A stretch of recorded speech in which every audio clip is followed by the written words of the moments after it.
Hello everyone, in this quick video I'm going to show you how you can easily fix TikTok favorite sounds not showing problem in your mobile phone.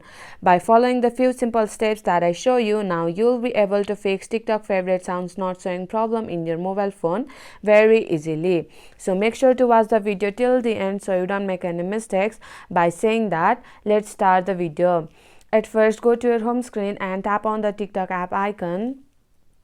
And let's try to save some sounds into our favorite sounds by tapping on this icon below the share icon. And here you can see the option of add to favorites option. Tap on that. And tap on this plus icon.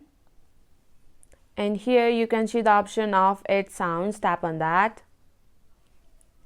And go to the favorites. And here you can see there is no favorite sounds that I have saved earlier. So to fix this problem, you have to go to your profile.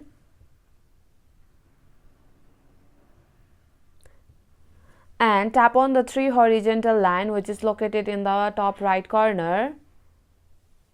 And tap on the settings and privacy. And tap on account. And here you can see the option of switch to personal account. Tap on that. And tap on switch anyway. And you'll be able to fix this problem. This problem may arise due to your TikTok business account. So you have to switch your TikTok business account to your personal account. Now you can see your favorite sounds. Tap on plus icon and tap on add sounds. And tap on favorites, and here you can see the sounds that I have saved earlier. So my friend, that's it. If you find this video helpful even 1%, consider subscribing and leave a like. I'll be back with another problem solving video like this. Thanks for watching.